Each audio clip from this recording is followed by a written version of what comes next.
الحمد لله حمدا كثيرا طيبا مباركا فيه كما يحب ربنا ويرضى. أشهد أن لا إله إلا الله وحده لا شريك له وأشهد أن محمدا عبده ورسوله.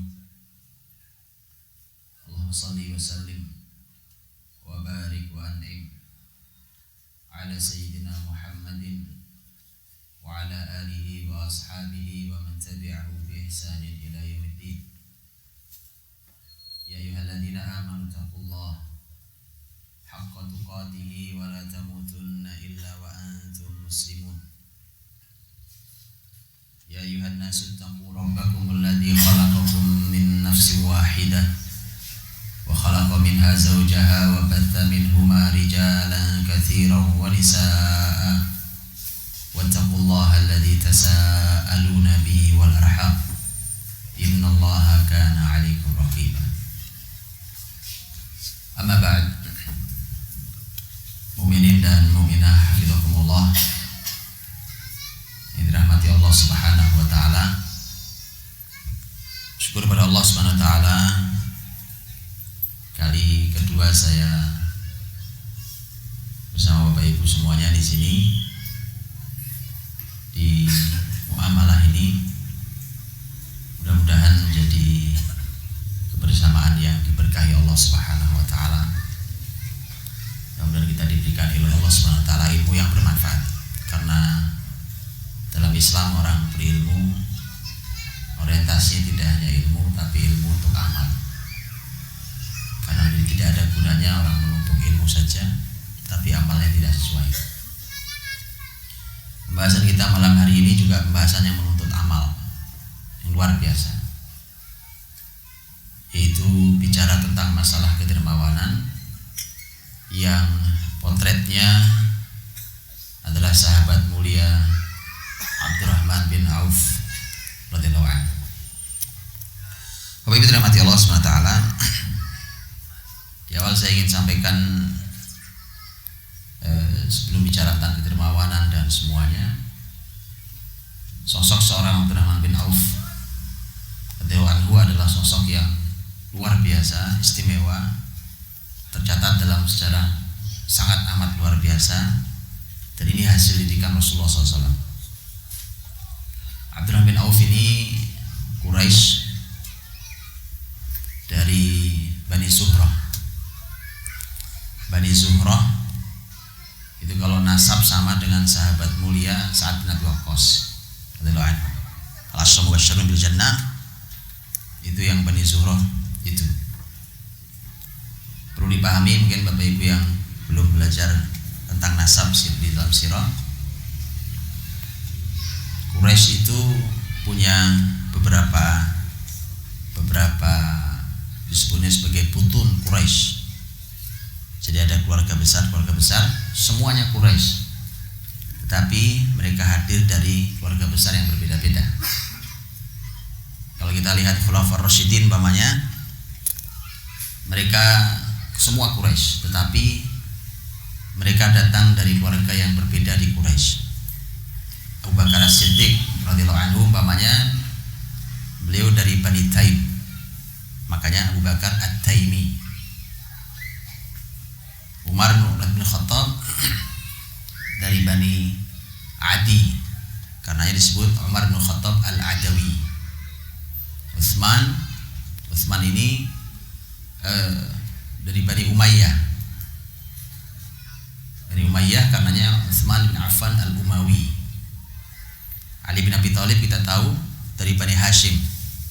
Ini nasabnya sama dengan Rasulullah SAW, karenanya Ali bin Abi Thalib Al-Hashimi. Begitu seterusnya. Memahami sejarah dengan memahami keberadaan keluarga besar ini menjadi menarik. Mengapa menarik? Kita akan paham dengan sangat jelas siapa, apa, posisi orang seperti apa. Saya kasih contoh sebelum bicara Abdurrahman bin Auf. Ketika muslimin membaiat pertama kali khalifah mereka, yaitu Abu Bakar As-Siddiq radhiyallahu anhu, yang Abu Bakar itu Quraisy tetapi dari Bani Taim, dan Bani Taim itu adalah Quraisy yang paling lemah Ini menjadi menarik. Ini luar biasa kajiannya, bahwa itu artinya muslimin memang mengangkat seseorang bukan masalah urusan sekedar nasab. Karena kalau bicara tentang masalah nasab, Abu Bakar bukan Quraisy yang kuat, Bani Taim bukan Quraisy yang kuat yang luar biasa, tidak. Termasuk hitungannya yang lemah. Tapi ternyata justru yang memimpin seluruh muslimin itu adalah Abu Bakar As-Siddiq radhiyallahu anhu, karenanya pasti ada pertimbangan lain, dan kita semua paham itu. Bagaimana dengan Abdurrahman bin Auf radhiyallahu anhu? Abdurrahman bin Auf Az-Zuhri, Bani Zuhrah. Bani Zuhrah juga bukan merupakan Quraisy yang kuat. Ini juga menjadi menarik karena nanti Abdurrahman bin Auf punya posisi yang sangat menentukan di kepemimpinan Islam. Dan itu ternyata justru berasal dari Az-Zuhri, walaupun nanti belakangan begitu masuk ke wilayah Islam, kemudian Abdurrahman bin Auf menjadi orang dengan kiprah di agama, di sosial, sangat kuat, dan itu mengangkat Bani Zuhrah memang. Tapi aslinya di Quraisy, Bani Zuhrah bukan merupakan Quraisy yang kuat yang tinggi. Quraisy kuat itu ya kalau kita lihat paling tidak ada 3 nama besar. Satu Bani Hashim, Al-Hashimi, Bani Hashim, Bani Makhzum. Bani Makhzum itu asalnya yang kita kenal musuh Nabi SAW yang luar biasa, yaitu Abu Jahal. Itu Bani Makhzum. Mengapa Bani Makhzum kenapa Abu Jahal sangat memusuhi Nabi? Itu karena dia merasa saya ini sama Muhammad sama sejajar. Kita ini keluarga besar Quraisy, ya sama-sama keluarga besar yang terhormat. Dia dari Bani Hashim, saya dari Bani Makhzum. Makanya dia menyebut dirinya sebagai kita ini Bani Makhzum, dan Bani Makhzum masyarakat Abu Jahal, keluarga besarnya, dan Bani Hashim itu seperti kafarosai rihan, seperti 2 kuda yang terus berlomba. Kadang kami yang menang, kadang dia yang menang, begitu seterusnya. Sampai ketika Muhammad ngaku jadi nabi lah kami kalah. Kami ngaku jadi apa? Jadi pikirannya Abu Jahal itu selalu hanya saingan keluarga. Jadi supaya kita juga mengetahui bahwa kadang-kadang begitu, orang itu tidak suka Islam, kadang-kadang memang salah paham. Dipikirnya ini cuma ngaku nabi dan urusan cuma urusan saingan keluarga supaya menang. Nah, yang ketiga itu adalah Bani Umayyah, keluarga besarnya Utsman radhiyallahu anhu, atau juga dikenal dengan, nanti ada nasab juga disebut dengan Bani Abdi Syams Al-Absyami. Bani Abdi Syams Al-Absyami. Nah, ini dikenal dengan keluarga besar, jumlahnya banyak, kaya raya. Karena itu maka menjadi kuat. Adapun Bani Zuhrah, asalnya Abdurrahman bin Auf itu bukan di posisi tinggi setinggi itu, Bani Zuhrah. Karena itulah ketika ada persaingan perekonomian, awalnya perekonomian itu memang dikendalikan oleh keluarga Bani Hashim dan Bani Muttalib. Tapi kemudian begitu tersaingi oleh Bani Abdi Syams, sekali lagi Bani Abdi Syams diantaranya lahir Utsman. Begitu Bani Abdi Syams naik, bahkan kemudian Bani Hashim dan Bani Muttalib mulai turun secara kemampuan perekonomiannya dibandingkan Bani Abdi Syams. Sejak itulah maka Bani Zuhrah, keluarga besar asalnya Abdurrahman bin Auf itu gabungnya ke Bani Abdi Syams. Mudah-mudahan antum nggak pusing. Supaya antum tahu belajar nasab itu penting sekali. Dan ini kita abaikan, terutama di masyarakat Indonesia yang ini juga kita abai. Padahal dengan mengetahui kekuatan masing-masing nasab, di situ orang tahu kebesarannya. Dan selalu ada pelajaran luar biasa. Intinya Abdurrahman bin Auf radhiyallahu anhu dengan keluarga besar Bani Zuhrah itu lebih dekat bergabung kepada Bani Abdi Syams karena masalahnya masalah perekonomian. Karenanya ketika kita deretkan nama istri Abdurrahman bin Auf, gitu ya. Kalau bicara tentang istri-istri para sahabat, karena Khulafaur Rasyidin umpamanya, atau 10 orang yang dijamin masuk surga umpamanya, termasuk di dalamnya adalah Khulafaur Rasyidin.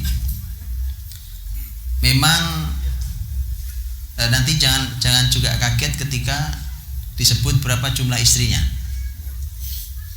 Pertama, memang yang namanya syariat menikah lebih dari satu di zaman Nabi SAW biasa banget. Yang nggak biasa kan zaman kita rusuh aja ya kerjaannya kan, nggak selesai. Karena itulah maka kalau kita dihitung Bang, jumlah istrinya Abdurrahman bin Auf itu 12 orang. 12 tentu tidak 12-12-nya, 12 haram hukumnya. 4 maksimal kan? Pasti mengerti antum, 4 itu. Kenapa sampai 12 totalnya? Yang jelas begitu dihitung beliau meninggal 12. Itu bukan akhir segalanya, karena ternyata dia punya ummahatul aulad.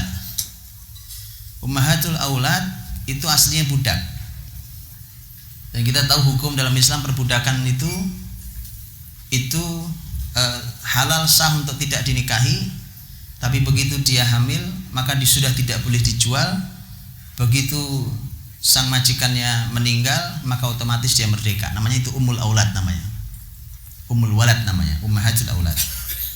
Ummahatul auladnya Abdurrahman bin Auf saja itu ada 6 orang. Jadi 12 per 6 ya 18 lah, 18 ya kan. Subhanallah. Tapi jangan berhenti di situ bahasnya, karena saya juga tidak tertarik dengan pembahasan yang cuma sporadis, cuma provokasi aja. Betulan Pak, satu poin, saya ingin katakan satu poin. Baik itu pernikahan Rasul atau pernikahan sahabat-sahabatnya. Rasul dan para sahabat itu menikah dengan peta Pak. Ada petanya. Fadol, antum mau nikah lagi silahkan, tetapi saya boleh nanya apa petanya. Para ulama membahas itu. Rasulullah SAW ketika menikahi istri-istri beliau semua jelas petanya. Bisa dipahami ya? Semua jelas petanya. Bukan jelas kasusnya. Jelas petanya. Silakan itu, sebut siapapun itu. Ya.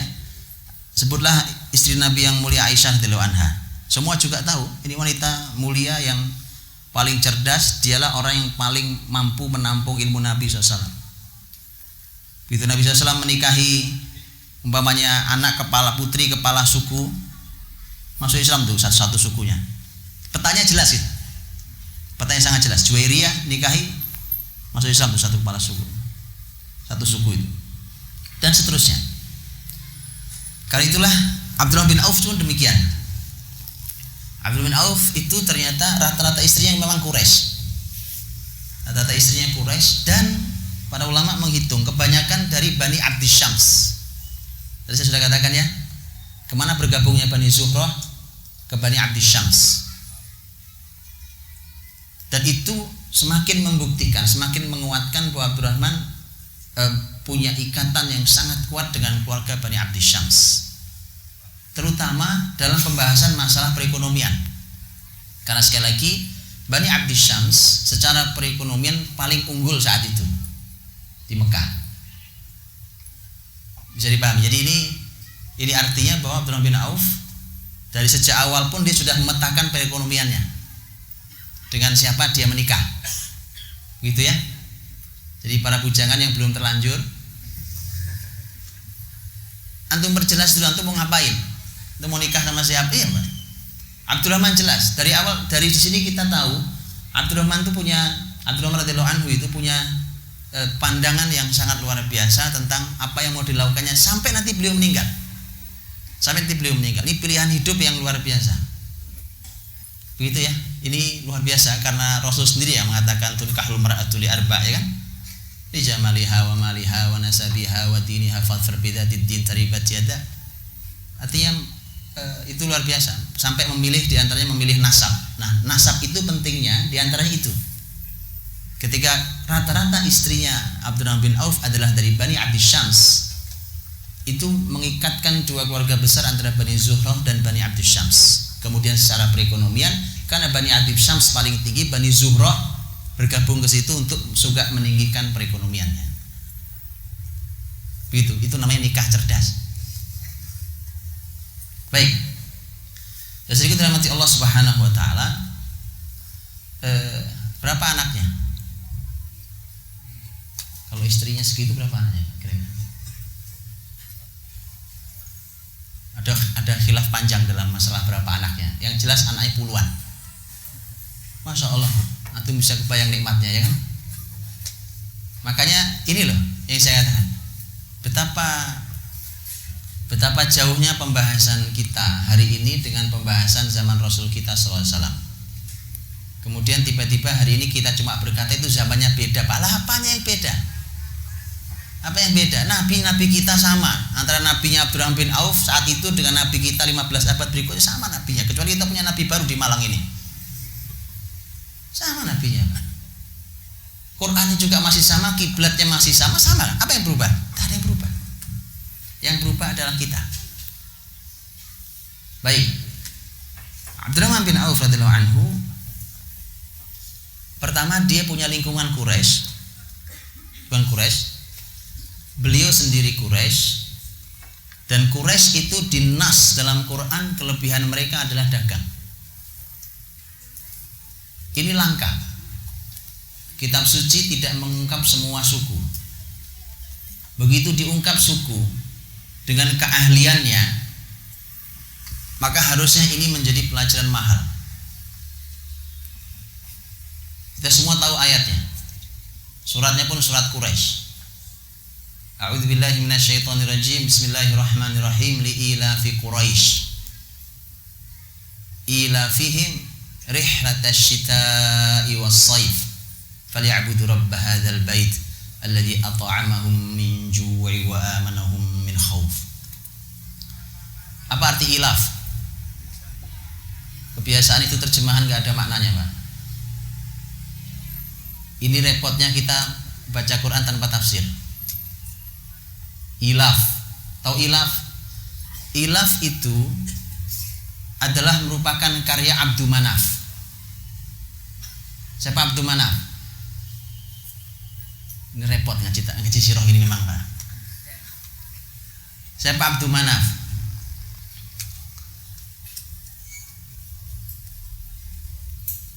Baik. Abdul Manaf saat itu mencoba untuk membuat bagaimana caranya anak-anak keturunan dia, Quraisy di bawahnya itu, mereka bisa melakukan perdagangan di negeri manapun. Maka yang dia lakukan adalah ilaf. Jadi terjemahan kebiasaan gitu ya tidak salah. Cuma apa maknanya? Lihat kedalamannya. Jadi saya jelaskan apa ilaf itu. Karena waktu itu Persia Romawi selalu tarung. Kadang-kadang Persia menang dan itu lebih sering, kadang-kadang Romawi menang. Sehingga hubungan antara Persia Romawi itu buruk. Kehidupan perekonomian perdagangan Persia Romawi juga putus. Perang terus. Masalahnya orang-orang Arab, Jazirah Arab, termasuk Quraisy tentunya, itu mereka tidak ikut-ikutan walaupun mereka memihak. Ya, secara hati mereka lebih memihak Persia daripada Romawi. Itu ada alasannya juga kenapa mereka lebih memihak Persia. Yaitu alasannya karena Persia bukan ahlul kitab. Kan sama, orang Quraisy gak ngerti kitab, gak punya kitab. Kalau Romawi punya Alkitab, karena mereka lebih suka gabungnya ke Persia. Maka nanti begitu Nabi Muhammad SAW hadir, Nabi diberi Alkitab oleh Allah, Al-Quran, karena turun surat Ar-Rum, Alif Lam Mim, ghulibatir Rum fi adnal ardi wa hum min ba'di ghalabihim sayaghlibun fi bid'i sinin. Itu pemberitahuan tentang Romawi akan menang lawan Persia, dan itu orang-orang Quraisy tidak pernah percaya pada Nabi Muhammad SAW, karena mereka jagonya Persia, Nabi Muhammad jagonya Romawi. Oh ya, ini di masa awal dakwah Nabi di Mekah.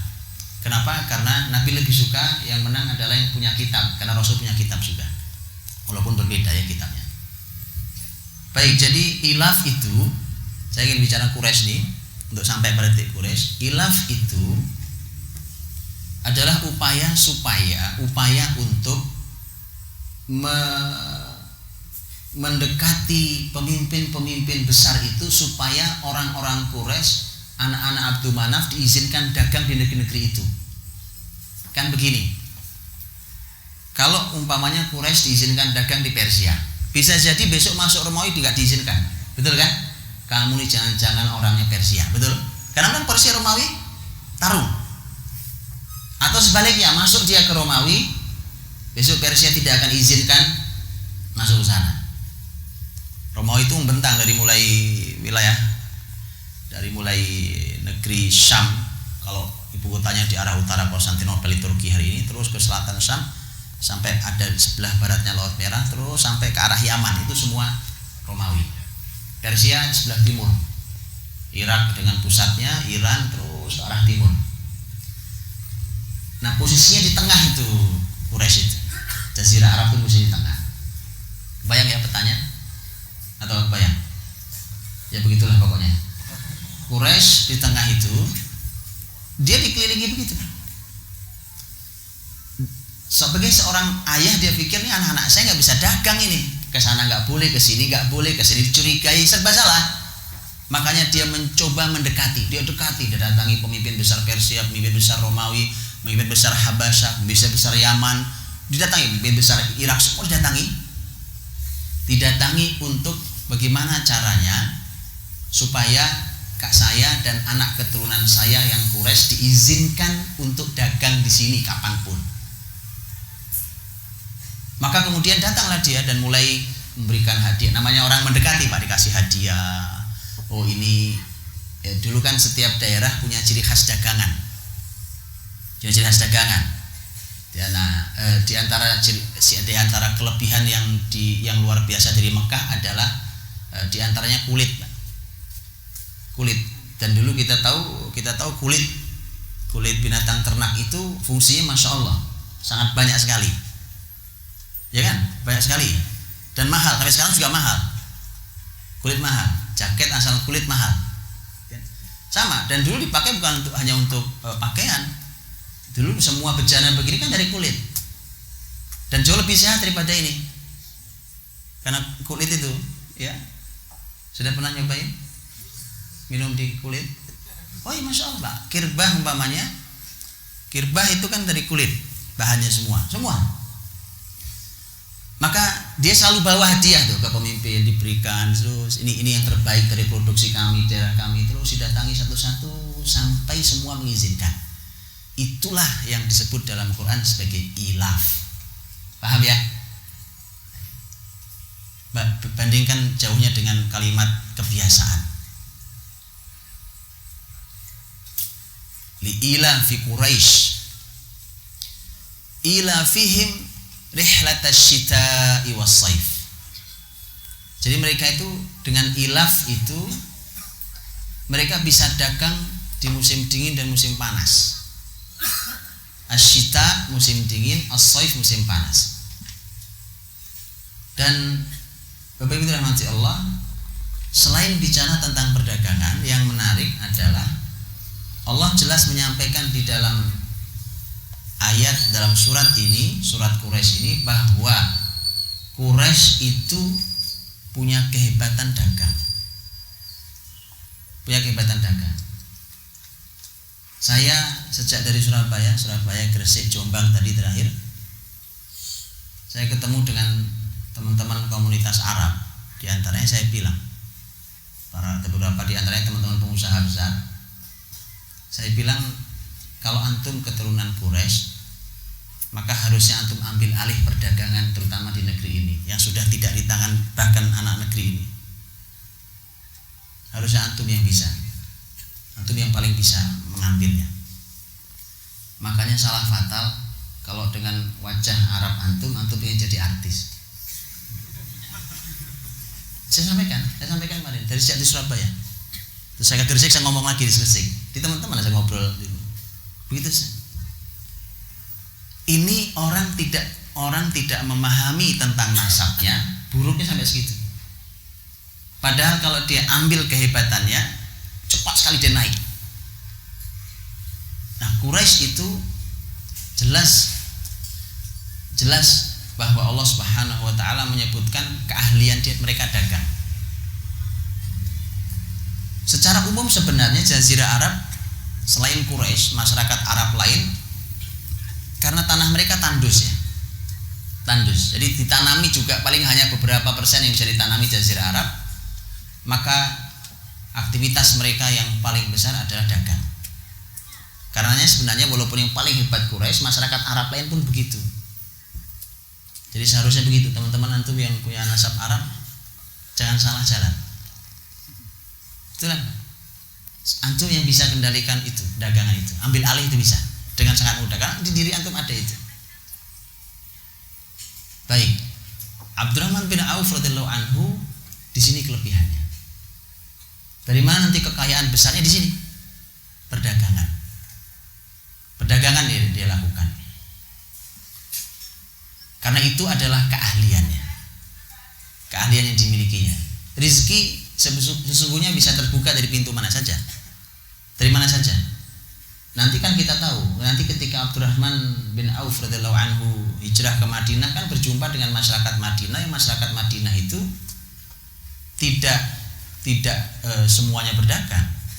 Dan salah satu keahlian masyarakat Madinah adalah bertani. Bertani juga subhanallah. Orang-orang yang berhasil di situ itu juga punya rezeki yang melimpah ruah. Dan banyak contohnya di sahabat Nabi SAW. Ada Sa'ad bin Mu'adz radhiyallahu anhu, Sa'ad bin Ubadah radhiyallahu anhu, termasuk Sa'ad bin Rabi radhiyallahu anhu. Masya Allah, orang-orang dengan kekayaan yang luar biasa karena mereka punya kebun-kebun yang besar, yang pertanian yang menghasilkan luar biasa. Nah, tapi Abdurrahman karena orang Quraisy tinggal di Mekah, kebiasaannya dagang, dan apalagi masyarakat Mekah diuntungkan dengan Ka'bah. Jadi Ka'bah itu dari dulu sampai hari ini menguntungkan dari sisi bisnis. Makanya kan ada kata al-bait di surat Quraisy kan, falyabudu rabb hadzal bait. Maka ibadahilah Rabb yang punya rumah ini. Al-bait, Baitullah, Ka'bah maksudnya. Alladzi at'amahum min ju', yang telah memberi mereka makan, menghilangkan rasa laparnya, wa amanahum min khauf, dan memberikan rasa aman dari rasa takutnya. Karenanya kondusif. Jadi ketika kita bicara itu berarti di situ ada lihat ada 4 poin, ada 5 poin besar sebenarnya. Quraisy, di surat Quraisy ada tema Quraisy, kemudian dagang, baik, Baitullah, hilangnya rasa lapar, hilangnya rasa takut. Satu lagi kalau ditambah 6 itu ilaf. Ini konsep perdagangan menarik loh. Oh iya, ini konsep perdagangan luar biasa. Karena kalau rasa aman saja dicabut, bubar dagang ya kan. Hari ini bahasanya, para investor lari segala macam. Masalah keamanan. Ilaf juga demikian. Bagaimana supaya orang bisa mudah keluar masuk ke sebuah daerah untuk dagang, itu masalah ilaf juga. Masalah ilaf. Nah, kalau Quraisynya adalah jaminan tentang masalah keahlian dan kualitas. Baik, Abdurrahman bin Auf radhiyallahu anhu dengan keahlian itu maka dia menjadi orang kaya di Mekah. Kaya. Dan Abdurrahman bin Auf itu salah satu teman akrabnya Abu Bakar. Mengapa? Karena Abu Bakar radhiyallahu anhu Abu Bakar itu punya rumah yang kalau lagi ngumpul di rumah Abu Bakar itu semua orang senang duduk sama Abu Bakar. Sirah menyebut Abu Bakar itu adalah rajulan muhabbaban, kana rajulan muhabbaban. Orang yang kalau orang lihat itu senang gitu sama dia. Ada ya orang yang kita ngelihat aja duduk sama dia ngobrol seneng banget kita duduk. Karena ada orang yang nyebelin banget kan. Baru ngeliat aja kita udah jengkelin minta ampun, ada kan itu. Ini enggak, Abu Bakar itu muhabbab, rajul muhabbab. Dan satu lagi karenanya Abu Bakar itu punya banyak keahlian, di antaranya ilmu dagang. Karenanya kalau duduk di rumah Abu Bakar itu ada dialog pembahasan tentang dagang. Jadi semacam konsultan dagang, menarik ini. Dan Abdurrahman bin Auf adalah salah satu teman baiknya Abu Bakar.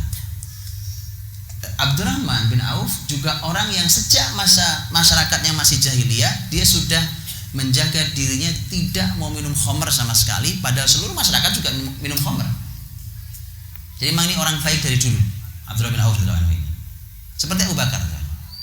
Makanya mudah sekali. Begitu Abu Bakar masuk Islam, Abu Bakar langsung ngajak Abdurrahman diantaranya, dan Abdurrahman juga langsung masuk Islam. Mudah sekali, karena memang jiwanya orang baik dan teman baik di masa lalu. Maka Abdurrahman masuk Islam. Dan karena dia orang yang punya bisnis yang besar sejak di Mekah dan seterusnya, maka disitulah dia mulai belajar tentang Islam, berinteraksi dengan Islam, dengan ilmu Islam. Ketika diperintahkan sejak di Mekah, ayat-ayat menganjurkan untuk bersedekah, untuk berinfak, itu sudah berlatih terus. Nah, Abdurrahman bin Auf radhiyallahu anhu nanti dengan semua kebesaran bisnisnya itu, dia harus mengenolkan semua bisnisnya. Jadi balik nol. Bisa dibayangkan ya? Ini hanya iman yang bisa bicara. Supaya kita tahu Abdurrahman itu bukan cuma bicara tentang kedermawanan. Jadi kalau hari ini kita bicara dengan judul kedermawanan yang apa tadi judulnya? Menaklukkan dunia, itu jangan cuma dibicarakan tentang kedermawanannya. Dia perlu iman yang tidak sederhana. Mengapa begitu hijrah? Abdurrahman bin Auf termasuk orang yang tidak bisa membawa hartanya.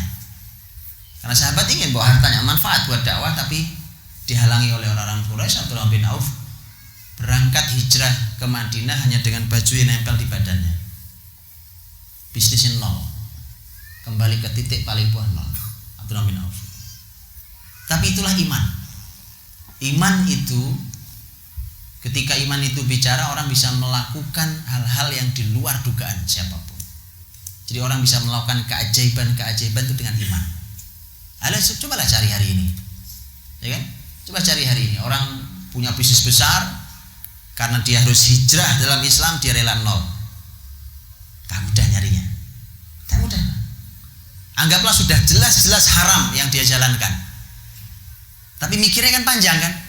Gimana Ustaz, ini ada keringanan apa tidak di bab ini? Kan saya ini punya anak, ya kan? Anak saya sedang perlu biaya besar-besar lagi. Iya, kita paham itu. Artinya tidak, ini bukan sembarang orang yang rela meninggalkan hartanya dengan imannya untuk hijrah memenuhi panggilan Allah dan Rasulnya. Nol nggak apa-apa, nol. Dan ini sekaligus pelajaran. Apakah Abdurrahman bin Auf kemudian menjadi melarat setelah itu? Tidak sama sekali. Supaya kita tahu, teman-teman yang masih perlu hijrah dari hartanya, dari tempat pekerjaannya yang haram atau syubhat, untuk ingat kisah Abdurrahman bin Auf. Tidak ada orang hijrah terus jadi sengsara, itu tidak ada. Orang hijrah itu mulia. Hijrah itu mulia. Abdurrahman berangkat baju nempel di badan, nggak ada masalah. Berangkat dari Mekah ke Madinah. Dan kita semua tahu bahwa di Madinah Rasulullah SAW menggabungkan Abdurrahman dengan orang-orang kaya.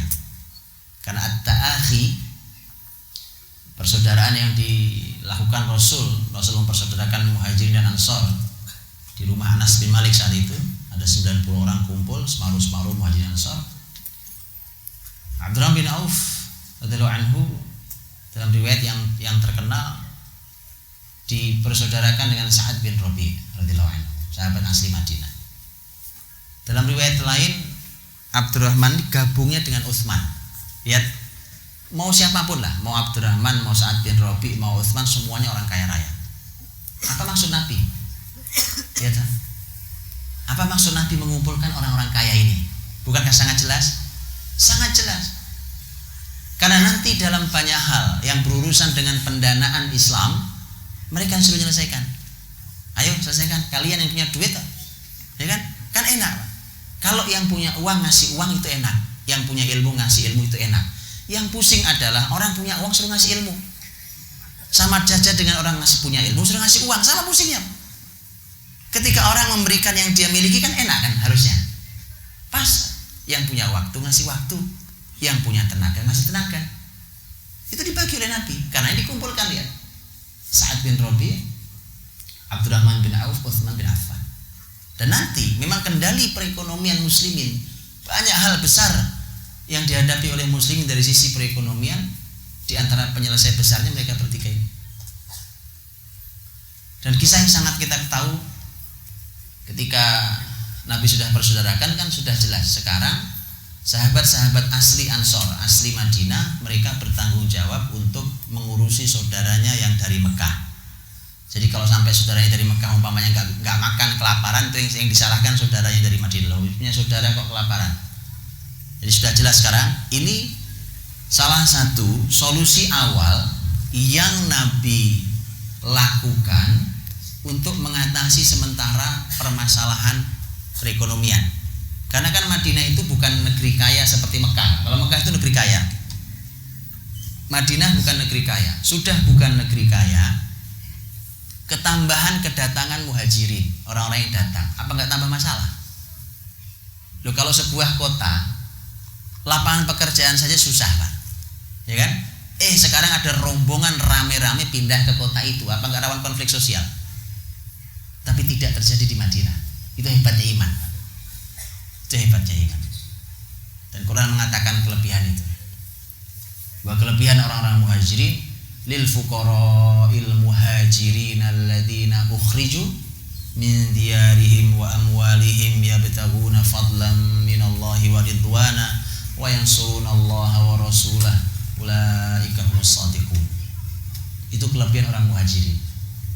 Mereka gampang sekali keluar dari negerinya untuk mencari keutamaan Allah, menolong agama Allah, semua ditinggal, gak ada masalah. Ulaika humus shadiqun. Itulah orang-orang yang shadiq, yang benar. Itu orang yang benar imannya. Adapun orang-orang Ansor dipuji di ayat selanjutnya. Walladzina tabawwa'ud dara wal imana min qablihim yuhibbuna man hajara ilaihim wa la yajiduna fi sudurihim hajatan mimma utu wa yu'thiruna ala anfusihim walau kana bihim khasasah wa man yuqa syuhha nafsihi fa ulaika humul muflihun. Orang-orang yang menempati negeri, menempati iman, mereka mencintai saudaranya yang hijrah ke negeri mereka. Bukan berantem. Saya sampai hari ini di negeri ini, mohon maaf, mudah-mudahan tidak terjadi. Mudah-mudahan tidak terjadi. Itu kalau sebuah etnis pindah ke sebuah pulau atau sebuah tempat, itu nggak bisa nyatu loh dengan etnis tempat itu. Dan dalam konflik sosial, kita dengar beberapa kali terjadi di negeri ini, mudah-mudahan tidak terjadi lagi. Kenapa? Karena emang nggak suka orang setempatnya, Pak. Kalau ini beda, yuhibbuna man hajara ilaihim. Senang sekali ini saudara yang datang hijrah ke mereka, senang, sini hijrah kemari. Wala yajiduna fi sudurihim hajatan mimma utu. Mereka dalam dirinya saat memberi itu nggak ada kepentingan apapun, ngasih aja. Sampai ithar, wa yuthiruna ala anfusihim ithar. Ithar itu mementingkan saudaranya, lebih mementingkan saudaranya daripada dirinya sendiri untuk urusan dunia. Jadi antum aja duluan, saya nanti untuk urusan dunia. Wa yuthiruna ala anfusihim. Itu orang Madinah kelebihannya. Sampai hari ini. Jadi kehebatan orang Mekah tadi itu daripada Madinah itu dipadu oleh Nabi. Plek. Baik, klik padu jadi kekuatan besar yang menghentikan berbagai macam kekuatan Yahudi yang menjadi tetangga mereka di Madinah, menghentikan kekuatan besar Arab yang dipimpin oleh Quraisy, bahkan membuka jalan dan kemudian menutup Persia dan Romawi. Itu klik dua ini aja nih, dua ayat ini. Oke, muhajirin ini kelebihannya, Ansor ketemu klik. Nanti dari sisi keahlian juga menarik. Tadi orang muhajirin ahli di dagang ya. Ternyata orang Ansor punya kelebihan yang tidak dimiliki orang muhajirin, yaitu bertani. Itu keahlian penting. Karena muslimin kan tidak berhenti di padang pasir. Begitu muslimin menaklukkan Persia contohnya, Irak itu subur. Subur, penghasil luar biasa. Yaman juga demikian. Dan itu perlu orang Madinah. Orang Mekah gak ngerti. Orang Madinah itu orang ahli. Orang ahli dalam pertanian. Ya, kan orang pertanian ahli itu lihat buah itu dilihat aja tahu berapa kilo. Itu sekian kilo tuh, Pak. Betul enggak, Pak? Iya, betul, tanya. Itu namanya kalau di bahasa Arab namanya khors. Korma gitu tuh. Orang lah kalau nunggu ditimbang kelamaan, Pak. Iya kan, turunin dulu baru ditimbang, terus kemudian ketahuan berapa, kelamaan. Keliling aja kebun. Tahu dia. Oh, ini hasilnya sekian shot. Begitu. Ditimbang nggak akan jauh dari mata ahli. Itu orang ahli itu gitu. Ya kan? Orang ahli itu gitu, ngeliat aja tahu, Pak. Nah, Abdurrahman bin Auf radhiyallahu anhu dengan dipersaudarakannya dengan Sa'ad bin Rabi, kita semua tahu kisahnya. Karena dia hanya bawa baju yang nempel di badan. Sa'ad bin Rabi radhiyallahu anhu yang sahabat asli Madinah itu berkata begini. Saya ini, dia nyebutkan, saya ini adalah orang yang paling banyak hartanya di Madinah. Ngomong begitu. Ini bukan cuma mamerin, kalau mamerin doang nyakitin hati namanya. Bukan cuma mamerin aja, enggak. Bukan cuma dipamerkan. Tapi ini muqaddimah, maksud saya antum gak usah berkeberatan kalau nerima pemberian saya yang besar. Ini Masya Allah jaga hati saudaranya juga ya. Kan kadang-kadang juga perasaan ya kan. Masuk saya datang-datang repotin dia ya kan. Repotin dia. Dia ingin sampaikan saya ini orang kaya raya. Gak usah khawatir. Antum saya kasih besar itu gak besar buat saya. Oke. Tapi memang besar Pak. Besar. Antum bisa bayangkan. Dia sampai katakan saya bagi 2 harta. Ada orang infak separuh harta begitu. Sama saudara yang baru datang, baru dikenal Pak. Kalau kenalan lama sih nggak aneh. Baru kenal nih, hari ini kenal. Apa yang membuat mereka Sa'ad bin Rabi mampu berbuat sehebat itu, infak sebesar itu? Iman, nggak ada yang lain. Iman. Jadi kesalahan kita hari ini adalah ketika tidak mengurusi iman tapi mengurusi dunia dulu. Mau membahas apapun tanpa iman tidak akan ada keajaiban Pak. Iman dulu. Makanya saat bin Rabi dengan imannya itu udah kita separuh harta, kita bagi 2. Bagi 2. Anda mau saya kasih. Rumah saya, harta saya banyak, ya kan? Saya juga punya istri 2. Ya, saya punya istri 2. Fanzur ayyuhuma a'jab lak utalliqha lak. Lihat mana yang paling mengagumkan buat kamu, saya ceraikan untuk kamu. Susah ini udah, pokoknya udah susah aja, enggak dijelasinnya juga susah, sudah nggak usah dijelasin Pak. Ini mahal. Abdurrahman bin Auf orang punya iman Pak, walau miskin saat itu, detik itu miskin nggak punya apa-apa. Tapi ini ciri orang beriman. Ciri orang beriman itu miskin aja nggak kelihatan miskin. Oh iya, Quran bicara kan? Quran saja bicara itu. Jadi orang miskin punya iman itu nggak kelihatan miskin. Sampai orang menduga dari orang berkecup malah orang miskin. Ciri orang bermasalah imannya itu kaya raya saja jadi pengemis. Oh iya, punya uang ngemis dia, memperlakukan dirinya seperti orang miskin. Beda. Abdurrahman bin Auf miskin saat itu, nggak punya apa-apa, bajunya sudah nggak tahu itu gimana gantinya ya kan. Perjalanan 500 kilo Mekah Madinah. Tapi subhanallah dia mengatakan barakallahu laka fi malika wa ahlik. Semoga Allah berkahi hartamu dan keluargamu. Kata Abdurrahman bin Auf. Tawaran menarik itu kan harta kan tadi kan sama keluarga, istri. Semoga Allah berkahi untuk kamu. Kata Abdurrahman, dulluni 'ala suq.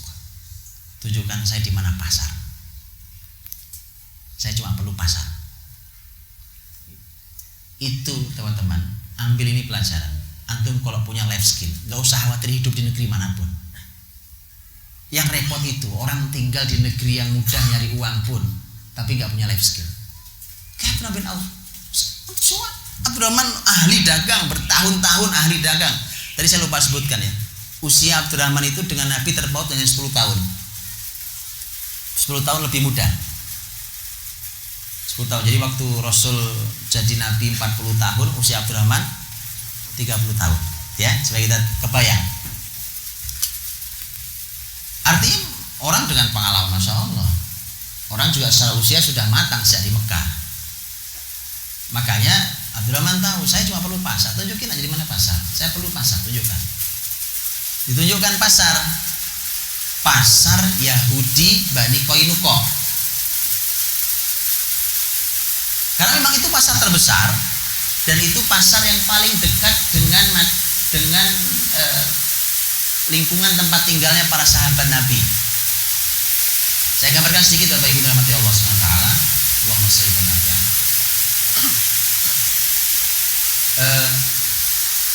saya gambarkan sedikit Masjid Nabawi. Masjid Nabawi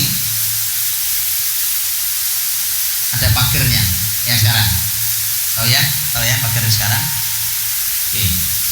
Yang belum pernah ke sana dibayangkan saja, nanti antum melihat fotonya. Saya doakan mudah-mudahan segera diberangkatkan Allah untuk ke sana. Ya. Itu Masjid Nabawi ada pagar. Baik.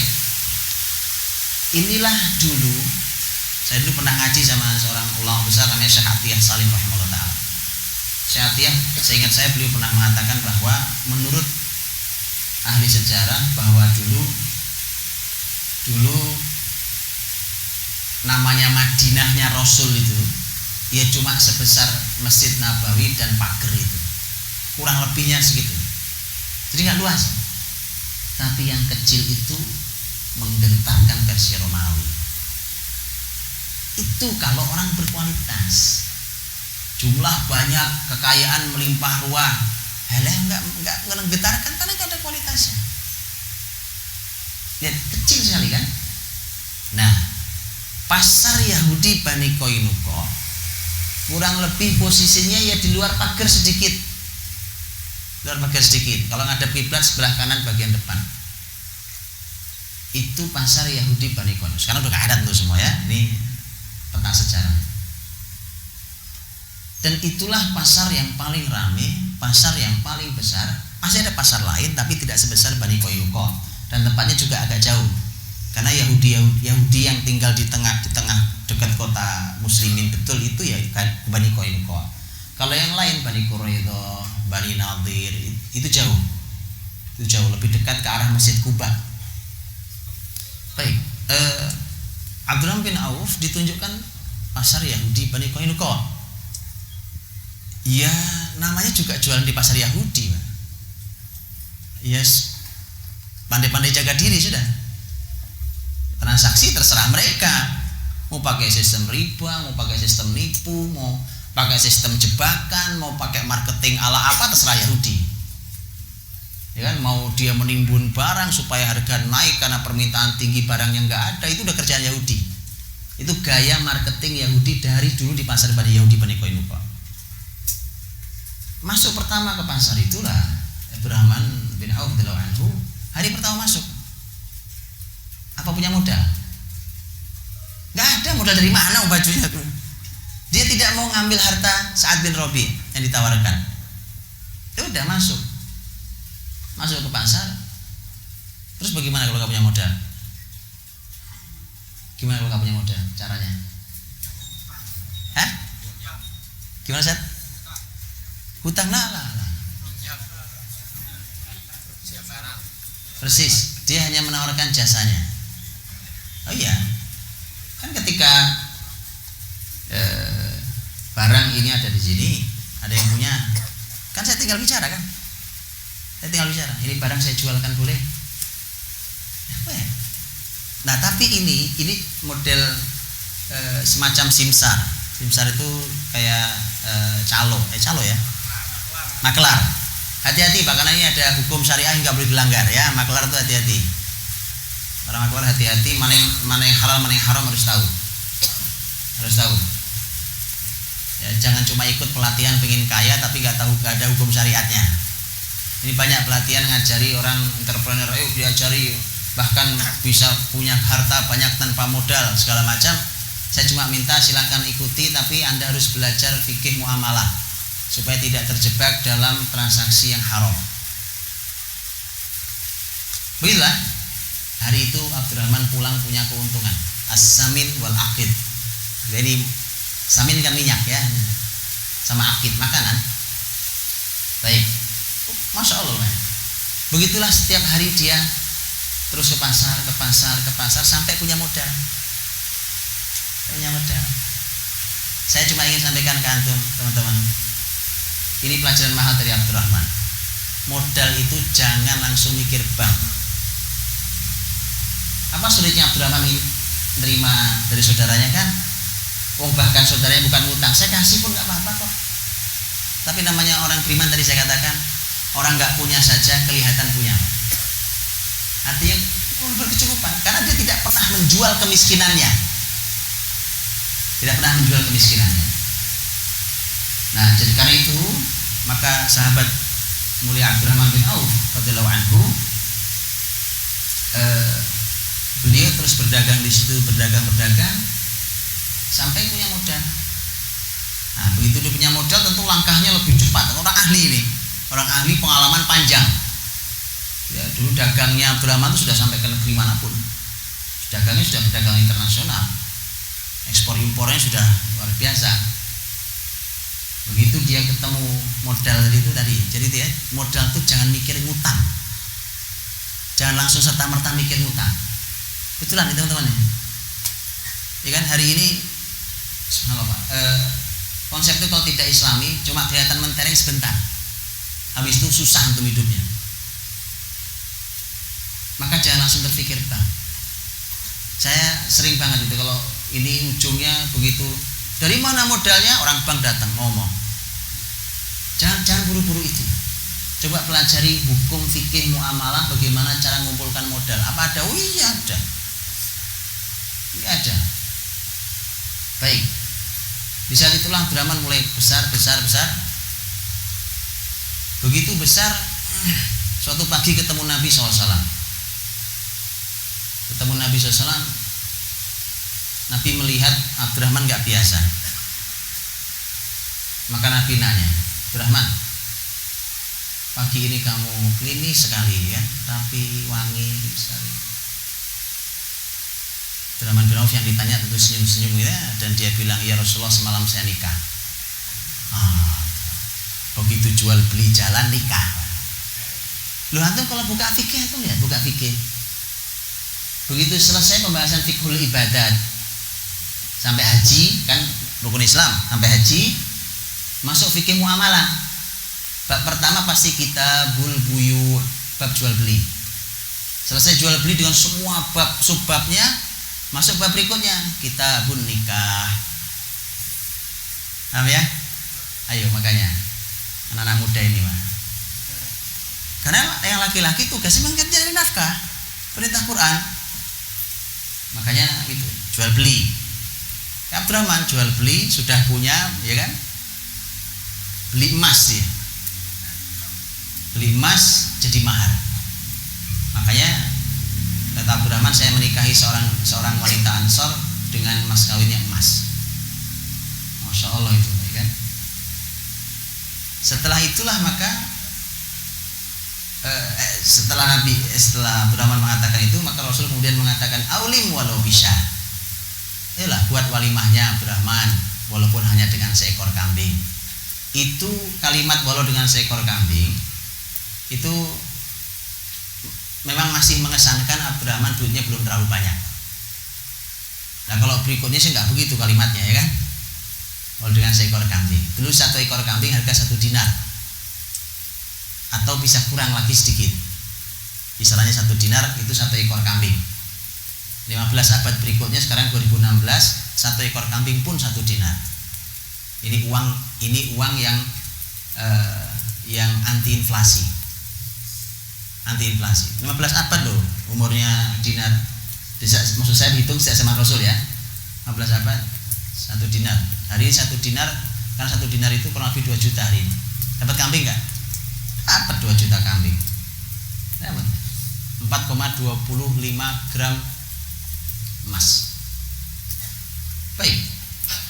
Begitulah setelah itu terus berjalan. Rasul tidak lama setelah menata para sahabatnya, terus membangun masjid dan segala macam selesai, mempersaudarakan selesai, Nabi buat pasar muslimin.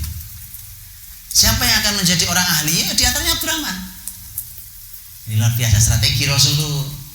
Makanya teman-teman Bapak Ibu dan Allah, mari kita berjuang, jangan sporadis.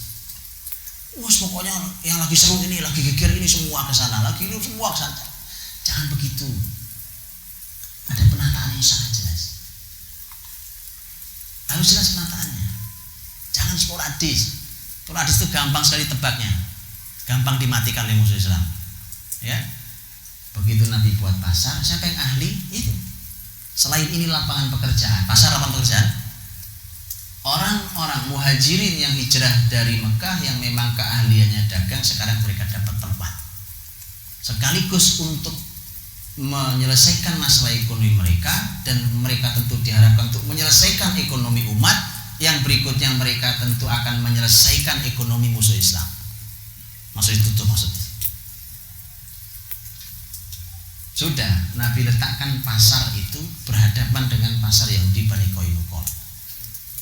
Disebut dengan pasar Manakha, itu pasar muslimin. Ditaruhnya face to face gini, Pak. Berani panggil ini ya? Begitu memang, dan taruh di hadapan dengan Yahudi. Begitu diletak. Sekarang face to face kelihatan sekarang. Ayo kita sekarang taruhan sekarang ya. Kita bertaruh sekarang. Ini pasar muslimin dengan konsep syariah. Utuh. Karena kalau kita ini mau menerapkan syariah di pasar Yahudi nggak akan pernah utuh, Pak. Pasti nggak utuh. Oh, yang punya lapangan dia, kita main bola di lapangan orang. Yang punya lapangan bilang bubar. Bisa pahami, Pak? Iya. Nggak bisa memang begitu terus. Main bola di lapangan orang, ya kan? Orang yang ngamuk dibubarin kita. Nabi tidak bisa melakukan itu. Nabi buat pasar muslimin, karena ini semua adalah komunitas orang beriman. Itu nggak kayak kita hari ini.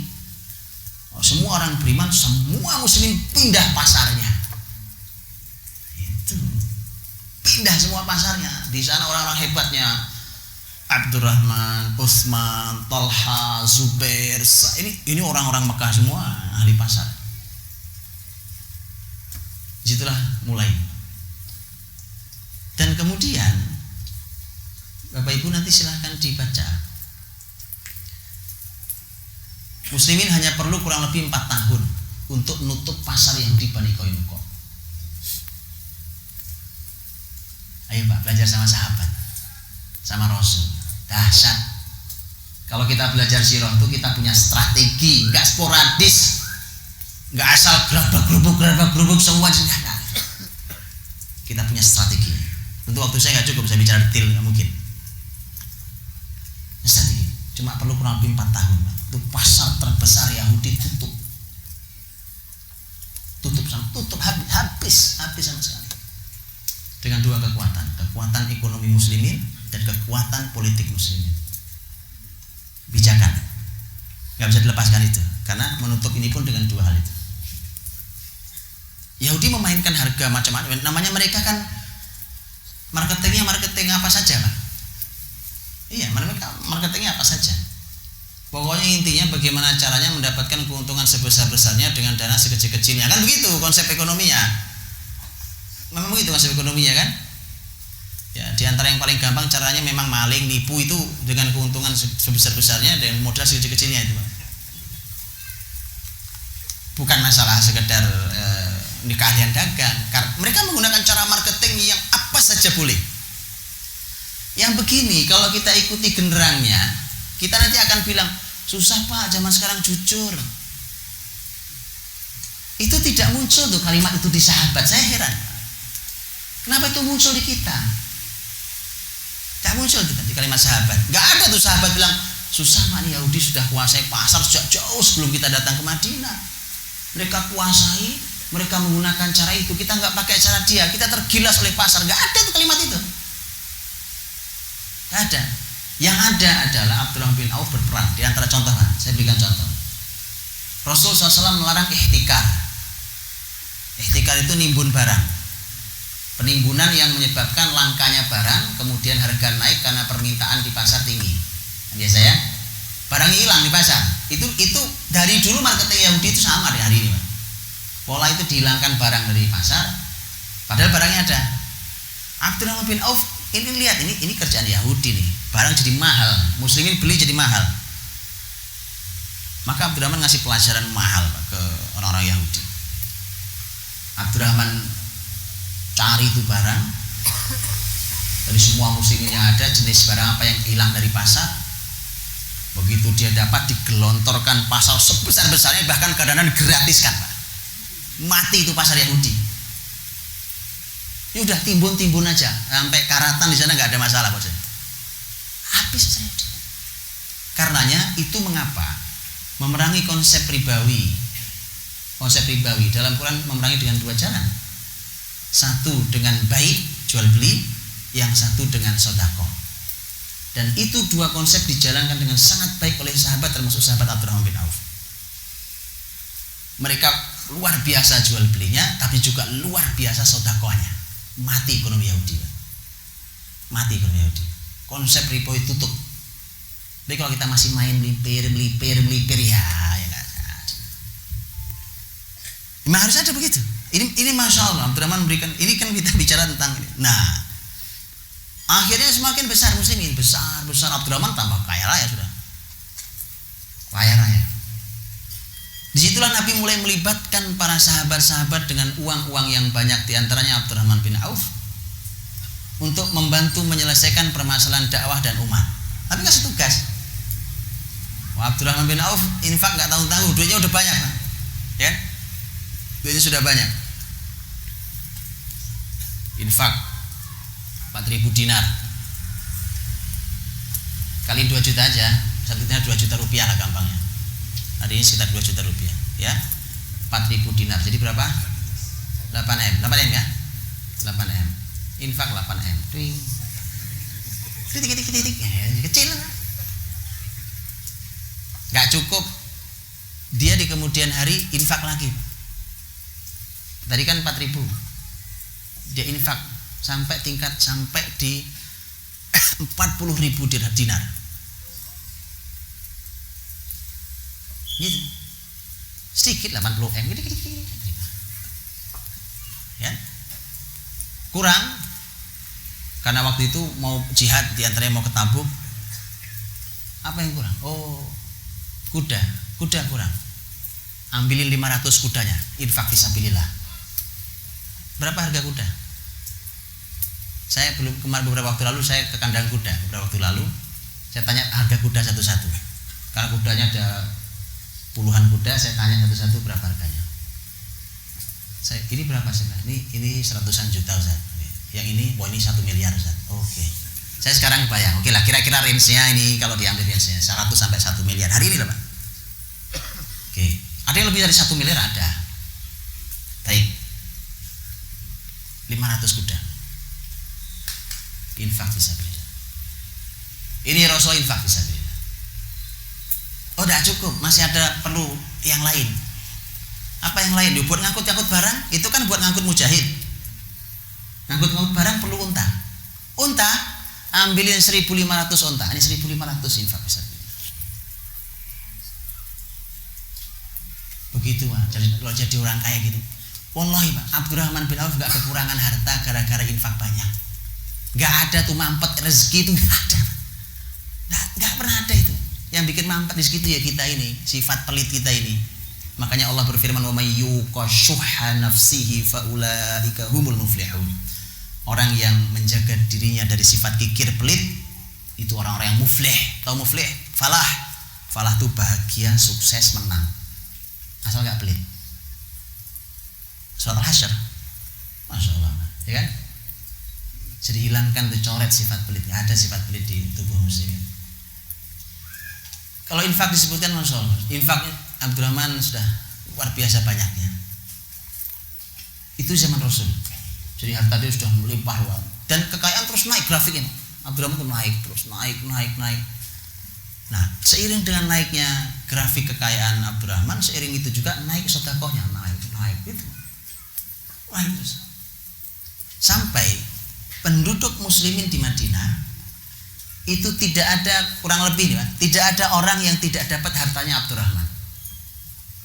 Semua dibagi 3. Penduduk Madinah terhadap harta Abdurrahman terbagi 3. 1, sepertiga dipinjemi, perlu pinjam kasih. Dan pinjeminya zaman sahabat beda sama pinjemi hari ini Pak. Oh iya, pinjemi saudaranya. Akadnya jelas kalau pinjam harus kembali kan? Namanya pinjam. Pinjam 100 balik 100. Mau antum tahan tergantung akad mau berapa tahun, enggak apa-apa. Namanya orang pinjemi saudara. Ini orang beramal Pak. Pinjam itu amal. Bukan untung. Untungnya untung dapat amal pahala itu tuh. Dan Allah mudah untuk membesarkan bisnis kita. Qard dipinjemi kan? Sepertiga penduduk Madinah dipinjemi oleh Abdurrahman.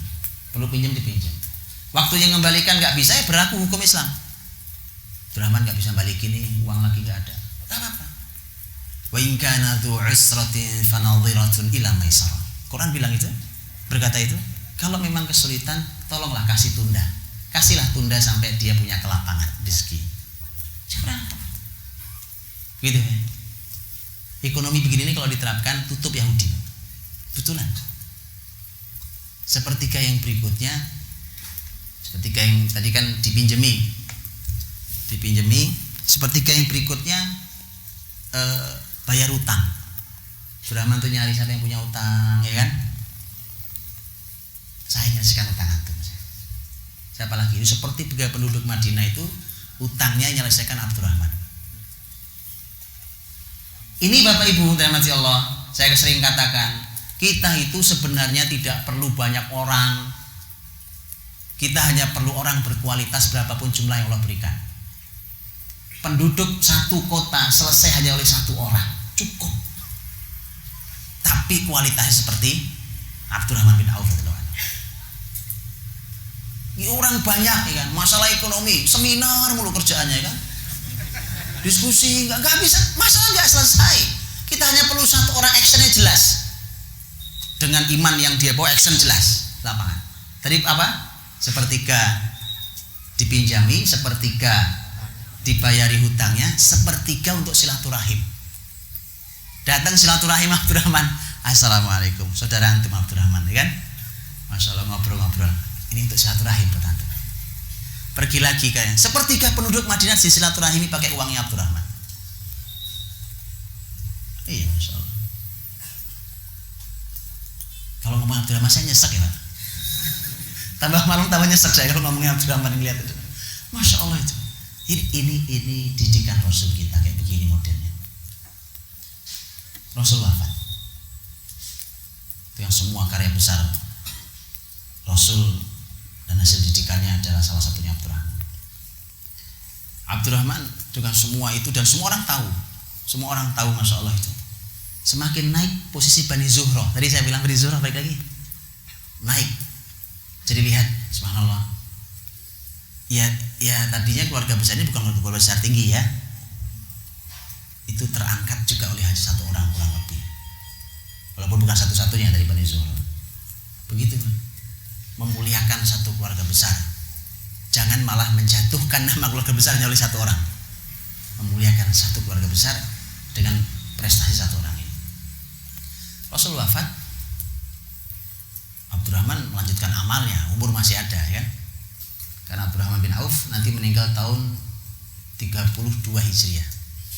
Rasul wafat tahun 11 ya, tahun 11 Hijriah. Berarti Abdurrahman meninggal tahun 32 itu khalifahnya sudah Utsman radhiyallahu. Bahkan nanti yang mensolati juga yang mimpin Utsman, langsung Utsman di Madinah dimakamkan di Baqi. Jadi nama makam beliau sekarang di Baqi. Kalau Bapak Ibu ziarah ke Baqi, itu salah satunya Abdurrahman ya.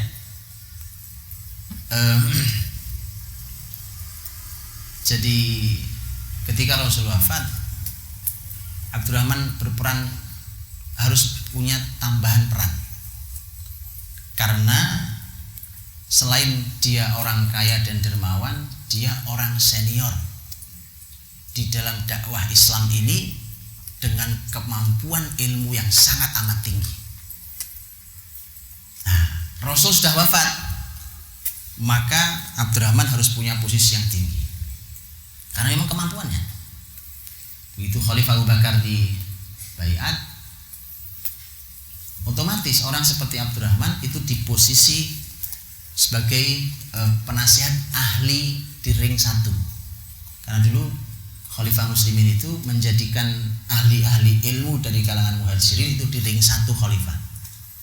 Keputusan negara Khalifah akan nanya ke mereka itu. Ini keputusan kekhilafan seperti ini, tanya diskusi apa saran kalian menurut ilmu kalian.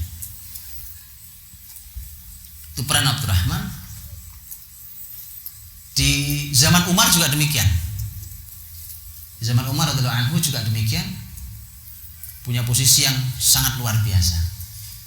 Banyak sekali keputusan-keputusan yang Abdurrahman punya peran yang sangat sentral di situ. Cukup banyak. Abdurrahman punya peran-peran yang luar biasa. Dan kedermawanannya nggak berhenti, lanjut terus, ya kan?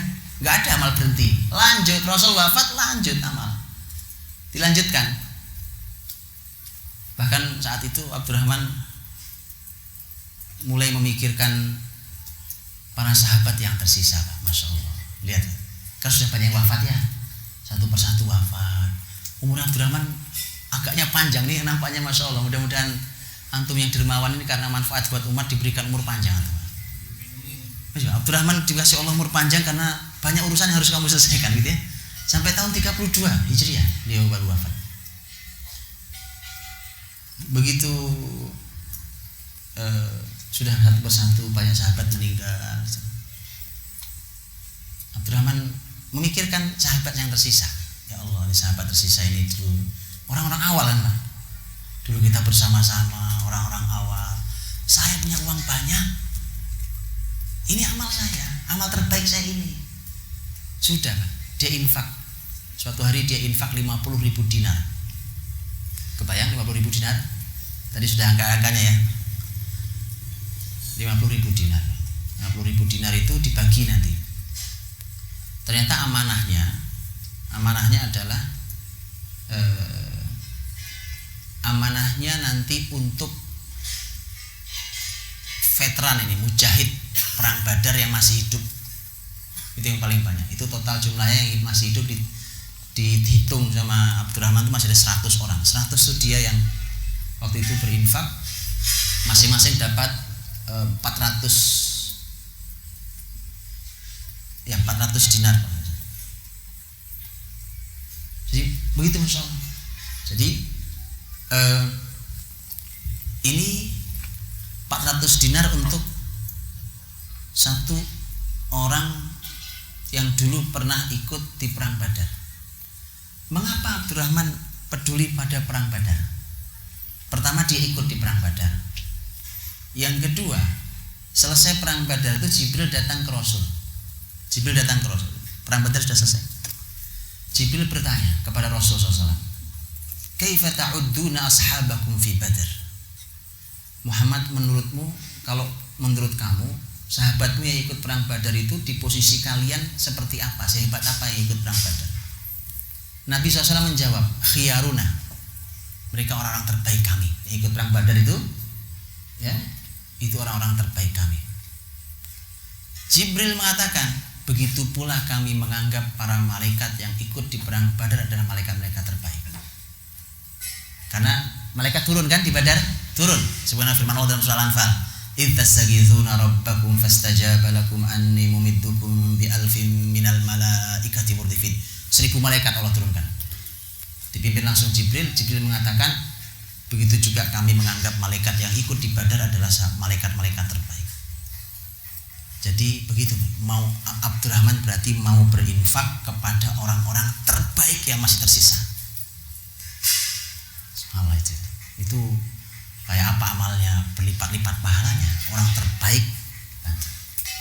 Nah, lihat, saat itu Utsman kan juga ikut lah. Nah, Utsman ini orang kaya raya, ya kan? Dapat juga jatah 400 dinar. Diambil apa enggak kira-kira? Utsman orang kaya raya, antum tahu juga Utsman orang kaya raya. Lain kali kita bahas Utsman, kan? Utsman orang kaya raya. Beliau juga harus dapat, kan hitungannya pokoknya yang pernah ikut Badar. Diambil apa enggak? Diambil sama Utsman. Utsman enggak perlu 400 dinar itu. Utsman mengatakan, saya ingin merasakan barokahnya harta Abdurrahman bin Auf. Pokoknya sahabat itu ajaib semua, Pak. Itu iman. Dan itu bisa diulangi. Kalau tidak bisa diulangi berarti Quran salah. Quran itu kan sama Qurannya, mesti bisa diulangi asal kita didik dengan benar generasi kita sesuai dengan Quran. Jadi dapat semuanya, Insya Allah. Sampailah di akhir masa kepemimpinan Umar radhiyallahu anhu. Di akhir masa kepemimpinan Umar radhiyallahu anhu, Umar khutbah di masjid. Kata Umar, kalau aku meninggal, penggantiku aku serahkan pada 6 orang. Ya, kita semua tahu waktu itu yang tersisa masih hidup setelah Umar sebenarnya ada 7 sebenarnya. Ada 7. Yang sudah meninggal kan 3, Abu Bakar, Umar, siapa satu lagi? Saat masih hidup Abu Ubaidah. Abu Ubaidah, jazakumullah khair, barakallahu fiik. Abu Ubaidah sudah meninggal di Palestina. Abu Ubaidah meninggal. Karena menurut riwayat sebenarnya Umar tuh pengen nunjuk Abu Ubaidah. Umar tuh orang mengagumkan, tapi dia kagum sama Abu Ubaidah. Jadi antum yang belum tahu biografinya Abu Ubaidah harus pelajari. Umar tuh orang mengagumkan, tapi Umar kagum banget sama Abu Ubaidah. Sampai Umar tuh kalau berhayal gitu, kan Umar pernah bicara ke beberapa sahabat. Kata Umar, yuk kita berhayal yuk gitu ya. Ini lihat tuh, sahabat aja ngajak berhayal, yuk kita berhayal. Kenapa berhayal? Karena nggak ada buktinya kan. Kalau ada rumah kosong ini, kalau diserahkan kalian mau diapain ya? Yang satu bilang, aku ingin memenuhinya dengan emas, aku infakkan fisabilillah semuanya. Itu orang mulia tuh gitu, mau angan-angannya nggak kotor, nggak ngeres kayak gitu ya. Ini orang-orang mulia Pak. Tahu nggak kalimat Umar? Umar mengatakan, kalau saya pengen rumah ini saya penuhi dengan orang seperti Abu Ubaidah, dan semuanya aku gerakkan untuk memimpin umat Muhammad SAW. Dia kagum banget sama Abu Ubaidah. Tapi Abu Ubaidah meninggal lebih dulu sebelum Umar. Jadi gak jadi nunjuk dia. Dia udah diserahkan ke 6 orang. Karena yang meninggal 3, sisanya 7 sebenarnya. Kenapa 6? Apa yang satu gak layak? Yang satu layak apa gak layak? Gak ada yang gak layak Pak. 7-7-nya layak jadi khalifah. 7-7-nya layak jadi khalifah. Terus kenapa Umar cuma nyebut 6? Sampai tidak disebut. Sampai tidak disebut. Hah? Yang tidak disebut Sa'id bin Zaid radhiyallahu anhu. Siapa Sa'id bin Zaid? Hah? Nah. Siapa Sa'id bin Zaid? Sa'id bin Zaid itu dari keluarga Umar, bahkan adik iparnya Umar. Karena Sa'id bin Zaid itu nikah dengan adiknya Umar. Dan Umar sudah berdoa pada Allah bahwa dia cukuplah dari keluarga Umar, hanya Umar yang dapat musibah kepemimpinan ini. Maka dia tidak mau melibatkan sepupunya sekaligus iparnya ini. Makanya oleh Umar dicoret namanya. Bukan karena tidak layak. 6 orang kata Umar.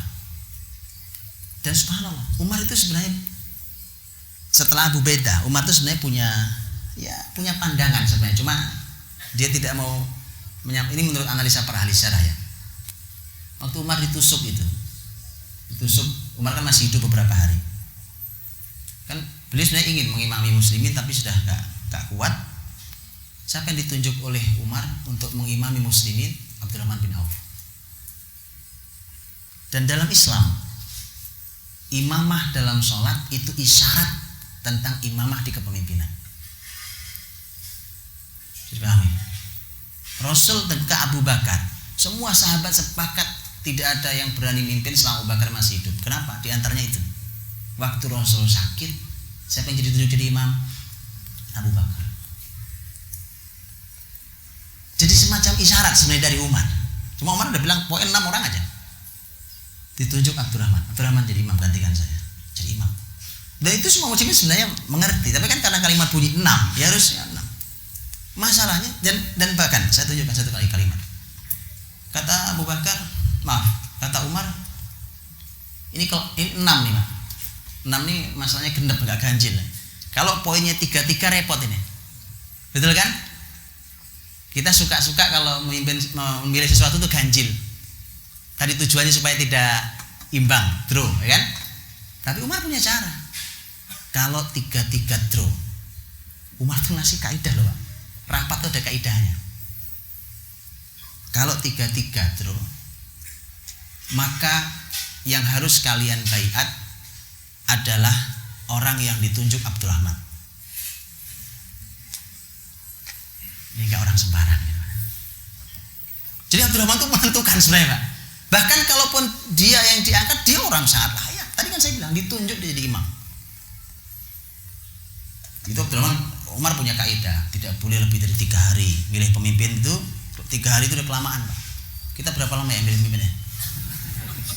Udah lama, ya kan? Biaya mahal, begitu pemimpin jadi nggak jelas. Umar punya kaidah, tidak boleh lebih dari 3 hari. Lihat betapa murahnya, Pak. Yang rapat ya cuma 6 orang. Yang dipilih 1 dari 6 orang. Ini orang terbaik yang ada. Masa kita nggak bisa milih orang terbaik, Pak? Bisa lah. Bisa ya kan? Iya. Abdurrahman 3 hari gitu ya. Ada kaidah lain.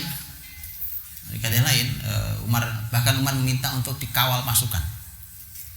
Jadi waktu mereka 6 orang rapat tuh Umar minta ada kawalan pasukan yang itu tidak boleh berhenti itu kawalan pasukan sampai 3 hari. Begitu pentingnya kepemimpinan. Jangan diganggu, mereka lagi rapat lagi biarkan. Nah, itu rapatnya itu masalahnya kan gini, Pak. Dari 6 orang itu siapa yang mau mulai rapat ya? Oh, semua punya peluang kok. Ya. Siapa yang mau mulai kita? Abdurrahman berkata, "Demi Allah, kalau ada pisau nusuk di leher saya tembus sebelah sini, itu lebih aku sukai daripada aku milik menjadi pemimpin begini." Abdurrahman sudah menyatakan saya nggak mau ambil. Jadi biarkan saya sekarang yang ngambil alih rapat ini. Oh iya, saya sudah nggak mau saya. Baik. Abdurrahman orang berilmu.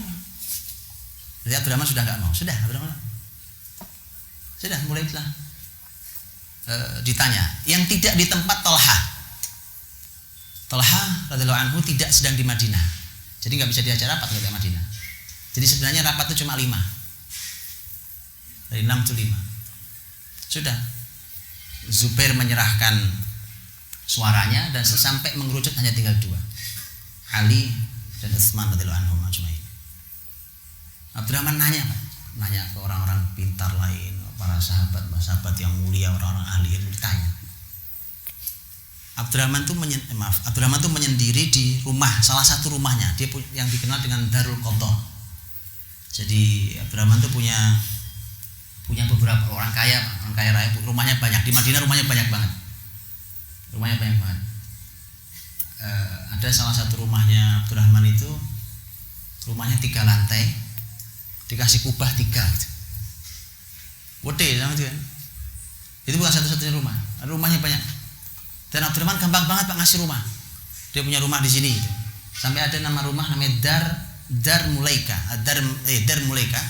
Kenapa dinamakan begitu? Karena rumah itu punya Abdurrahman dikasih ke sahabat wanita Mulaika itu. Jadi begitu, nanti ini dikasih ke orang gitu Pak ya. Jadi yang rumahnya banyak kasih-kasihin aja Pak. Wallah Pak, ini contoh Abdurrahman loh. Ngaji Abdurrahman ngapain kita ngalamin ngaji kalau nggak dipraktekin ya? Betul Pak. Ya Allah, nggak hilang Pak, kayak antum nggak hilang. Barokah bertambah. Abdurrahman Pak punya rumah banyak, dikasih. Ini kasih ke sana. Abdurrahman Darul Qadha itu salah satu rumahnya.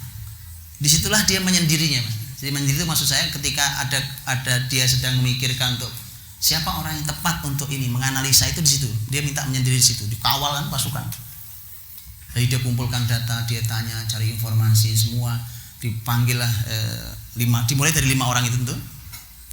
Sampai nanti Abdurrahman manggil khusus Ali, ditanya. Bagaimana kalau kamu saya tunjuk?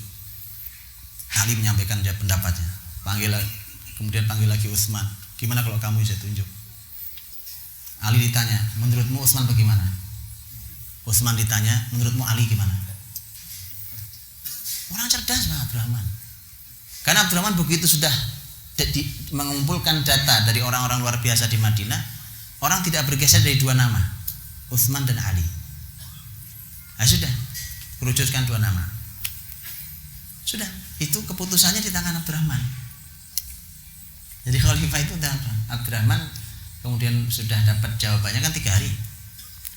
Jawabannya Masjid Nabawi, Abdurrahman mengumumkan hasilnya, disampaikan bahwa masyarakat tidak bergeser dari 2 nama ini, Utsman dan Ali. Kemudian Abdurrahman menyampaikan beberapa hal, kemudian Abdurrahman mengatakan bahwa saya berbaiat pada Utsman bin Affan radhiyallahu anhu.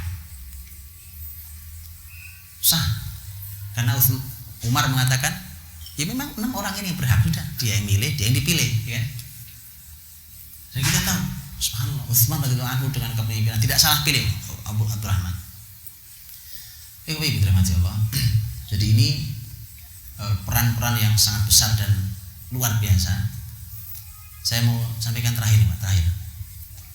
Sudah lewat jam 9.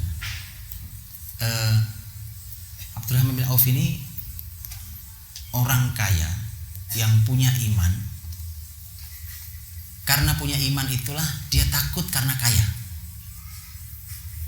Jadi takut karena saking kayanya dia itu ditakut, Pak. Takut sekali dia. Dan ketakutannya itu pertimbangannya sebenarnya satu. Ini jangan-jangan menghalangi saya masuk surga. Dan ini tidak sekali. Abdurrahman takut ini enggak sekali. Suatu hari beliau pulang ke rumah, kumpul beberapa orang-orang yang dekat Abdurrahman. Abdurrahman pulang bawa makanan, diletakkan. Dalam riwayat lain disebutkan mau buka puasa, disebutkan sudah siap gitu, tinggal menunggu. Abdurrahman berkata, kata Abdurrahman, Mus'ab sudah meninggal. Mus'ab bin Umair, ya namanya orang, ya, rindu pada teman-teman seperjuangan. Mus'ab bin Umair sudah meninggal dan dia lebih baik daripada saya. Tapi dia meninggal tidak ada kafan yang cukup untuk mengkafaninya. Hamzah Sayyidus Syuhada juga sudah meninggal dalam jihad semuanya, dan dia lebih baik daripada saya, dan juga tidak ada yang cukup untuk mengkafaninya. Kemudian nangis dia, nangis kecil. Kemudian dia bilang, demi Allah saya takut jangan-jangan kekayaanku ini adalah bukti ayat Allah Subhanahu wa taala, adhabtum thayyibatikum fi hayatikum ad-dunya. Kalian sudah habiskan jatah kalian di dunia. Nangis Abdurrahman. Masya Allah. Begitu itu keadaan, begitu itu enggak sekali. Suatu hari datang lagi ke Ummul Mukminin yang masih hidup, Ummu Salamah. Ini sepeninggal Nabi semua. Datang ke Ummu Salamah radhiyallahu anha. Dia berkata, ya Ummah, wahai bunda, kata Abdurrahman, saya ini takut sekali. Saya ini kok kaya sekali ya. Takut sekali, saya kaya ini. Saya takut ini memperlambat saya masuk surga, menghalangi masuk surga. Jawaban Ummu Salamah adalah simpel, anfik ya bunaya, infakkan hartamu. Makanya infaknya Abdurrahman itu udah nggak karu-karuan banyaknya, kan. Menjelang wafat, Abdurrahman nangis lagi. Nangisnya sama, nyebut Mus'ab, nyebut Hamzah, orang-orang yang terbaik, yang kata beliau, mereka orang lebih baik dari saya, meninggalkan dunia ini tidak ada kafan yang cukup untuk mengkafaninya. Sementara saya dapat semua kebesaran begitu banyaknya harta ini. Nangis ya. Apa yang ditakuti? Dia takut terlambat masuk surga. Kalau mau melahirkan pengusaha yang kayak gitu, wallahi urusan umat selesai. Wallah. Abdurrahman meninggalkan warisan. Harta udah diinfakkan kayak gitu banyaknya, Pak. Ya Allah, tuh peninggalannya masih banyak sekali. Itu kenapa Abdurrahman bilang saking mudahnya didapat uang itu. Saya itu balik batu aja nemu emas. Kalimat Abdurrahman, ilustrasi dia sampaikan, begitu gampangnya saya dapat uang, batu saya angkat nemu emas. Jadi peninggalan masih sangat banyak nih. Di antara ini saya sebutkan satu saja. Ada beberapa perbedaan riwayat, tetapi saya sebutkan salah satu riwayat. Ini bukan yang terbesar karena riwayat ada beberapa perbedaan pendapat. Saya ambil yang anggaplah yang tengah. Saat Abdurrahman meninggal, beliau meninggalkan 4 istri. Dan 4 istri. Dalam Islam namanya istri karena ada anak. Istri dapatnya 1/8 dari warisan karena ada anak. Dan ternyata masing-masing istri itu dapat 80.000 dinar. Satu istri. Belum 1/8. 1/8 itu 4.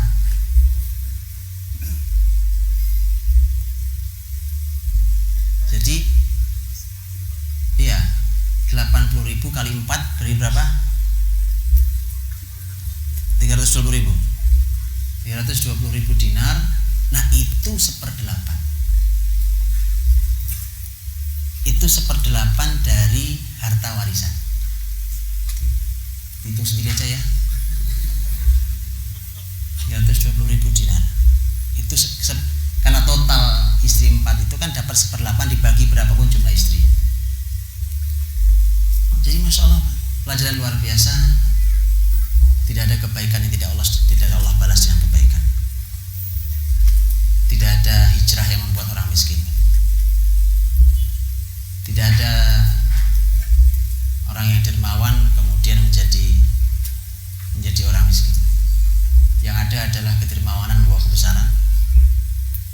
Lihatlah Abdurrahman bin Auf bermula dari keimanan, berjalan menuju ilmu yang tinggi, menjadi orang kaya raya dengan orang yang sangat dermawan. Bayangkan masya Allah betapa bahagianya Abdurrahman. Abdurrahman itu di dunia ini luar biasa, di akhiratnya masuk surga. Kan begitu orang pengennya kan? Ya, di dunia lengkap bahagia, di akhirat lebih lengkap lagi nanti surganya. Apa yang tidak dinikmati Abdurrahman? Abdurrahman nikmati apa saja, Pak? Ya. Selendangnya Abdurrahman itu tahu harganya berapa tuh? Ini enaknya kalau jadi pengusaha. Karena kalau jadi pejabat punya barang mewah diprotes orang banyak. Ya saya ingatin antum kalau mau hidup dengan harga-harga mahal jangan jadi pejabat. Karena pejabat itu memang dalam Islam harusnya mencontohkan kesederhanaan, karena kesederhanaan bagi pemimpin itu magnet bagi masyarakat. Magnet bagi masyarakatnya. Abdurrahman kan sudah mengeluarkan statement, saya nggak mau posisi ini. Saya tak hidup jadi pengusaha di sini ya, jadi ahli ilmu tapi pengusaha gitu. Selendang itu harga 500 dinar. Selendang mahal ternyata kan. 500 dinar. Ada yang mengatakan 400 dinar. Kulitnya ini lembut sekali, orang kaya. Kan beda kulit yang terawat sama yang enggak terawat. Kulitnya lembut sekali. Abdurrahman kan yang datang ke Nabi minta izin, ya Rasulullah, saya itu kulit saya ini sensitif sekali. Ini saya ini kalau pakai baju, kalau kainnya kain selain sutra, gatal saya. Gitu, kulit bedanya kulit yang, ya kan? Kita pakai kain koni juga nggak apa-apa, Mas.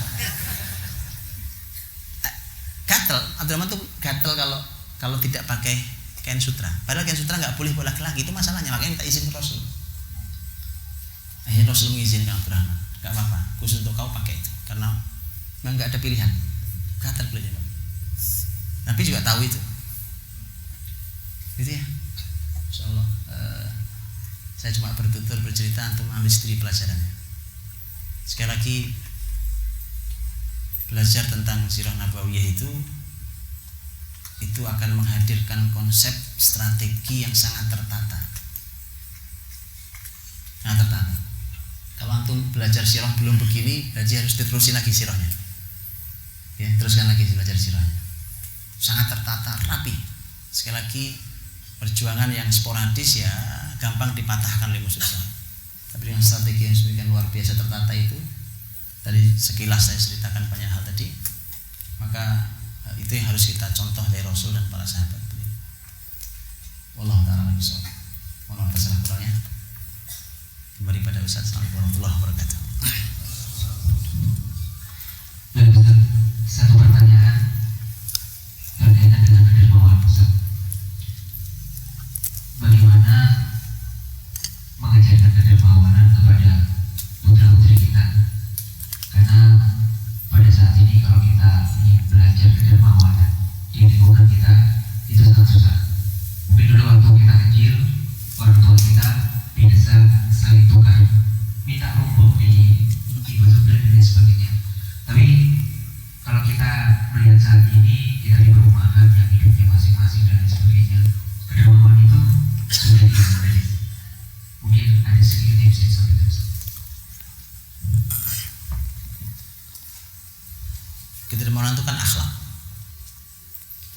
innamal akhlaqu bitakhalluq.